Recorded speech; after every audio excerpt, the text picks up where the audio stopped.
যোৱা 1 জানুৱাৰী তাৰিখৰ দিনা অসমৰ মাননীয় মুখ্যমন্ত্ৰী হিমন্ত বিশ্ব শৰ্মা ডাঙৰীয়াই অসমৰ সকলো সংবাদ মাধ্যমৰ জ্যেষ্ঠ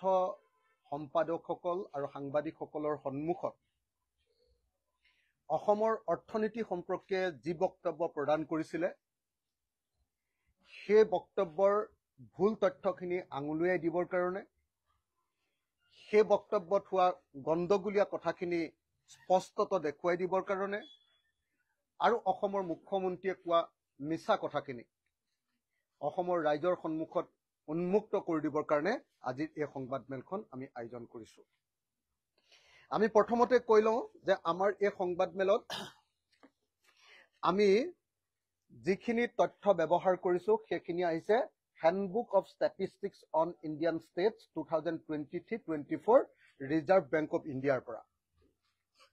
মই আকৌ কৈছো যে আজিৰ সংবাদমেলত আমি যিখিনি তথ্য ব্যৱহাৰ কৰিছো এইখিনি হ'ল ৰিজাৰ্ভ বেংক অফ ইণ্ডিয়াৰ তথ্য handbook of statistics on Indian states 2023-24 কৰি আমি আজি আপোনালোকৰ সন্মুখত আমাৰ বক্তব্য দাঙি ধৰিম। গতিকে কোনোবাই যদি কিবা চেলেঞ্জ কৰিবলৈ হয় তেতিয়াহ'লে চেলেঞ্জ কৰিব লাগিব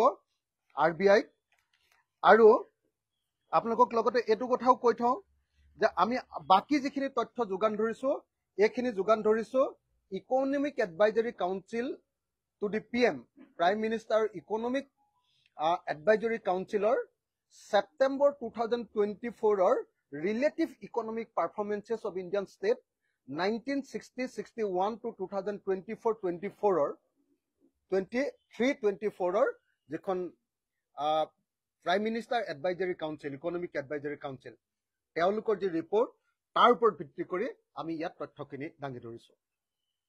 গতিকে মই আকৌ ক'লো যে আজি কোৱা তথ্যখিনি ৰিজাৰ্ভ বেংক অফ ইণ্ডিয়াৰ পৰা সংগ্ৰহ কৰা হৈছে। আজি কোৱা তথ্যখিনি prime minister advisory council to the economic advisory council to the prime minister তাৰ পৰা সংগ্ৰহ কৰা হৈছে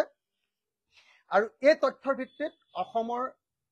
আটাইতকৈ যশস্বী কেইবাজনো ইকনমিষ্টৰ লগত কথা পাতি ইয়াত আমি গোটেই তথ্যবিলাকৰ পৰা ইয়াত কিছু সংকলন কৰিছো। তথ্যবিলাকৰ পৰা সাৰমৰ্মবিলাক ইয়ালৈ আনিছো আৰু অংক কৰি দেখুৱাইছো যে অসমৰ অৰ্থনীতিৰ প্ৰকৃত ছবিখন কেনেকুৱা। অসমৰ অৰ্থনীতিৰ প্ৰকৃত ছবিখন আমাৰ প্ৰথম কথাটো হ'ল আমি কৰা অধ্যয়নৰ পৰা প্ৰথম যেটো তথ্য ওলাই আহিছে সেই তথ্যটো হ'ল তৰুণ গগৈ চৰকাৰৰ তৃতীয় কাৰ্যকাল 2011 পৰা 2016 সেই কাৰ্যকালত GDP স্থিৰ মূল্যত কনষ্টেণ্ট প্ৰাইচত গড় বৃদ্ধিৰ হাৰ আছিল 7.6% আৰু ঋণ বৃদ্ধিৰ হাৰ আছিল 10.9%। মই এটা কাৰ্যকালকে আপোনালোকক দেখুৱাই যাম। তৰুণ গগৈ চৰকাৰৰ কাৰ্যকালত অসমৰ GDP বা GSDP কনষ্টেণ্ট প্ৰাইচত স্থিৰ মূল্যত গড় বৃদ্ধি 5 বছৰত আছিলে 7.6%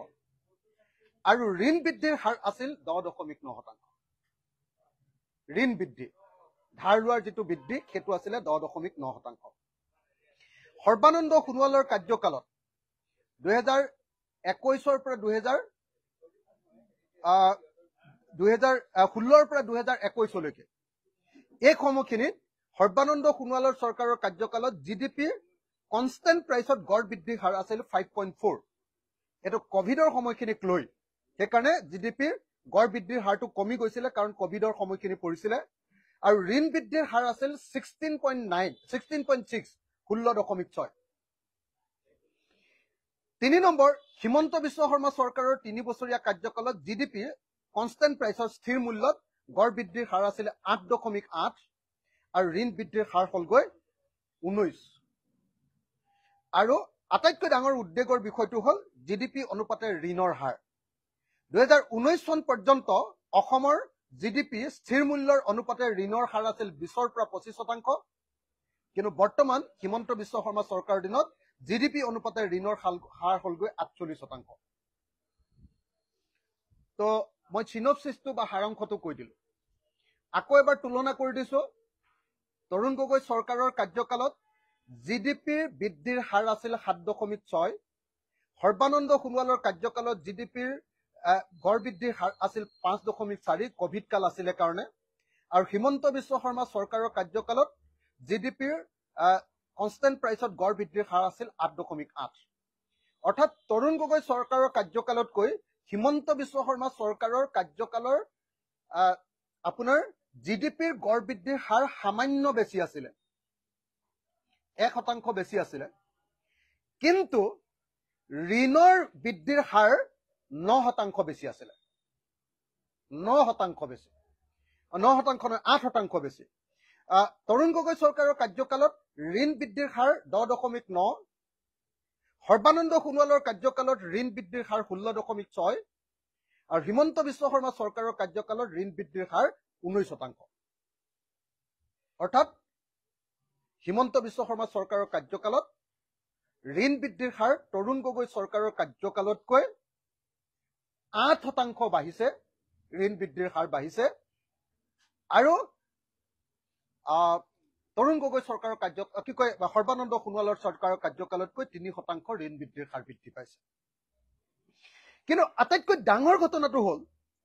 যে এই সময়খিনিত 2019 চন পৰ্যন্ত অসমৰ জিডিপিৰ স্থিৰ মূল্যত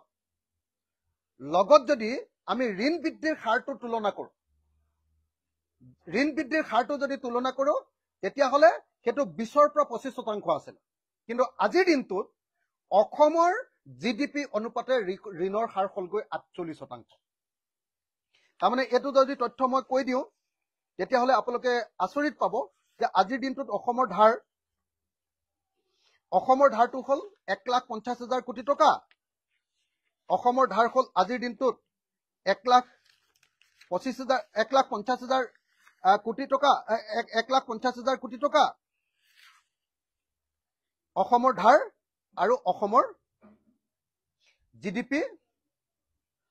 আপোনালোকে যদি স্থিৰ মূল্যত যদি চাই তেতিয়াহ'লে দেখিবলৈ পাব যে অসমৰ জিডিপি আজিৰ দিনটোত স্থিৰ মূল্যত 3,18,500 স্থিৰ মূল্যত 3,18,55,859 লাখ টকা গতিকে আজিৰ দিনটোত অসমৰ জিডিপি যিমান 3 লাখ কোটি টকা আৰু ধাৰ হ'ল 1.5 লাখ কোটি টকা আধাতকে অলপ কম সেইকাৰণে আমি 48% তাৰমানে জিডিপি গোটেই বছৰটোৰ ইনকাম যিমান আমাৰ উৎপাদন যিমান 3 লাখ কোটি টকা গোটেই বছৰটোৰ ধাৰ কিমান হৈ গ'লগে টোটেল ধাৰটো টোটেল আউটষ্টেণ্ডিং বুলি কয় এইটো টোটেল আউটষ্টেণ্ডিংটো হ'লগে 1.5 লাখ কোটি টকা গতিকে ধাৰৰ পৰিমাণে হ'ল 48% জিডিপিৰ অনুপাতে ধাৰৰ পৰিমাণটো হ'ল 48% মই কৈছোৱে যে ৰিজাৰ্ভ বেংকৰ পৰা আমি এই তথ্য লৈছো আৰু ৰিজাৰ্ভ বেংকৰ পৰা যি তথ্য লৈছো এই তথ্যৰ সম্পূৰ্ণ তালিকা ইকনমিষ্ট বিলাকৰ লগত বহি লৈ অসমৰ আটাইতকৈ গুৰুত্বপূৰ্ণ ইকনমিষ্ট বিলাকৰ লগত বহি লৈ এই তালিকা সম্পূৰ্ণ কৰিছো আৰু তাৰ সম্পূৰ্ণ সোৰ্স সহকাৰে ক'ৰ পৰা এইবিলাক লৈছো আৰু কেনেকৈ কৰিছো তাৰ সম্পূৰ্ণ ক্যালকুলেশন সহকাৰে আপোনালোকৰ সন্মুখত হিমন্ত বিশ্ব শৰ্মা চৰকাৰৰ কাৰ্যকাল তৰুণ গগৈ চৰকাৰৰ তৃতীয় কাৰ্যকাল আৰু সৰ্বানন্দ সোণোৱালৰ 5 বছৰীয়া কাৰ্যকাল এই তিনিটা কাৰ্যকালৰ সম্পূৰ্ণ অসমৰ অৰ্থনীতিৰ ৰূপৰেখা মানে কি দিছো আমি জিডিপি স্থিৰ মূল্যত কিমান প্ৰকৃত জিডিপি বৃদ্ধিৰ হাৰ কিমান স্থিৰ মূল্যত যেতিয়া জিডিপি বৃদ্ধিৰ হাৰ দেখুৱায় তেতিয়াহ'লে প্ৰকৃত জিডিপি বৃদ্ধিৰ হাৰ বুলি কোৱা হয় কনষ্টেণ্ট প্ৰাইচত দেই অসমৰ সৰ্বমুঠ ঋণৰ পৰিমাণ কিমান কোটি টকাত দেখুৱাইছো ৰাজ্যৰ ঋণ বৃদ্ধিৰ হাৰ কিমান এটো দেখুৱাইছো আৰু জিডিপিৰ তুলনাত ঋণ বৃদ্ধিৰ হাৰ কিমান এটো এটাকে আপোনালোকৰ সন্মুখত আমি হিমন্ত বিশ্ব শৰ্মা চৰকাৰৰ সম্পূৰ্ণ মানে এক্সৰে কৰি দিছো 100% এক্সৰে কৰি দিছো তৰুণ গগৈ চৰকাৰৰ তৃতীয়টো কাৰ্যকালৰ এক্সৰে অৰ্থনীতিৰ এক্সৰে সৰ্বানন্দ সোণোৱালৰ 5 বছৰীয়া কাৰ্যকালৰ অৰ্থনীতিৰ এক্সৰে আৰু হিমন্ত বিশ্ব শৰ্মাৰ 3 বছৰীয়া কাৰ্যকালৰ অৰ্থনীতিৰ এক্সৰে সম্পূৰ্ণ কৰি দিয়াৰ পাছত এটা প্ৰমাণিত হৈছে যে হিমন্ত বিশ্ব শৰ্মাৰ চৰকাৰৰ কাৰ্যকালত জিডিপিৰ বৃদ্ধিৰ হাৰ যদিও সামান্য বেছি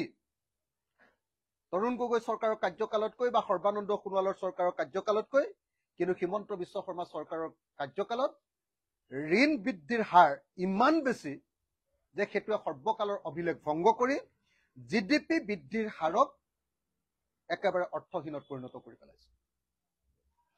আৰু আটাইতকৈ ডাঙৰ তথ্যটো এইটোৱে যে অসমত আজিৰ দিনটোত এবছৰত যিমান জিডিপি ইনকাম কৰে, জিএছডিপি বুলি কয়, গ্ৰছ ষ্টেট ডমেষ্টিক প্ৰডাক্ট, সেই টোটেল যিমান টকা আমি উপাৰ্জন কৰোঁ গোটেই ৰাজ্যখনে, তাৰ আধাই এতিয়া আমাৰ ধাৰ। তাৰ আধাই হ'ল আমাৰ টোটেল ধাৰ। 48% আমাৰ ধাৰ আছে। গতিকে মই ভাবো যে আজিৰ দিনটোত অসমৰ প্ৰকৃত অৰ্থত আজিৰ দিনটোত অসমৰ অৰ্থনৈতিক অৱস্থা এইটো। এতিয়া আমি ভাৰতবৰ্ষৰ প্ৰধানমন্ত্ৰীৰ কাৰ্যালয়ত,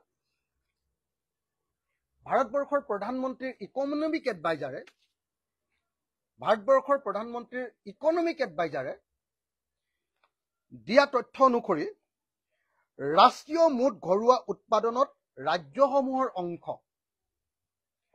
অৰ্থাৎ আমাৰ গোটেই ৰাজ্যবিলাকে টোটেল যিমান উৎপাদন কৰে, জিডিপি, টোটেল ৰাজ্যবিলাকৰ জিডিপি যিমান, তাত অসমৰ জিডিপি ক্ৰমাগতভাৱে বৃদ্ধি পাইছে নে হ্ৰাস পাইছে তাৰ তুলনাটো আপোনালোকৰ সন্মুখত কৰি দেখুৱাব কৈছো। এইটো দেখুৱাই দিলে গম পাব যে অসমৰ অৰ্থনীতি বাঢ়িছে নে কমিছে। আচল তথ্য দেই। আপোনালোকে যদি এই তথ্যটো চাই তেতিয়াহ'লে আৰু কোনেও ইকনমিক্স জনা মানুহ চবেই গম পাই যাব যে অসমৰ অৰ্থনীতি বাঢ়িছে নে কমিছে। এইটো ভাৰতবৰ্ষৰ প্ৰধানমন্ত্ৰীৰ যি ইকনমিক এডভাইজাৰী কাউন্সিল, প্ৰধানমন্ত্ৰীৰ ইকনমিক এডভাইজাৰী কাউন্সিলৰ মতে 1960 আৰু 61 চনত, একদম 60ৰ দশকৰ পৰা কৰিছে দেই, 1960 আৰু 61 চনত ভাৰতবৰ্ষৰ টোটেল জিডিপিত অসমৰ অংশ আছিলে 2.6%। 2.6%। 70-71 চনত সেইটো কমি গৈ 2.4% হ'ল। 80-81 চনত সেইটো কমি গৈ 2.1% হ'ল। 90-91 চনত এইটো আকৌ বৃদ্ধি পাই 2.4% হ'ল। 2000-2001 চনত এইটো 1.9% হ'ল। 2010-11 চনত যেতিয়া হিমন্ত বিশ্ব শৰ্মা বিত্তমন্ত্ৰী আছিলে, সৰ্বকালৰ আটাইতকৈ কম শ্বেয়াৰ হৈ গ'ল, এইটো হ'ল 1.6। 2020-21 আকৌ হিমন্ত বিশ্ব শৰ্মা যেতিয়া বিত্তমন্ত্ৰী আছিলে তেতিয়াও সেইটো অংশ হ'ল 1.7, আৰু বৰ্তমান 2023-24ত হিমন্ত বিশ্ব শৰ্মাৰ মুখ্যমন্ত্ৰীত্ব কালত অসমৰ মানে ভাৰতৰ যিটো জিডিপি, টোটেল জিডিপিত অসমৰ অংশটো হ'ল 1.9%। অৰ্থাৎ 1960-61 চনৰ 2.6%ৰ পৰা কমি গৈ বৰ্তমান অসমৰ জিডিপি, ভাৰতবৰ্ষৰ টোটেল জিডিপিৰ অংশটো হ'ল মাত্ৰ 1.9%।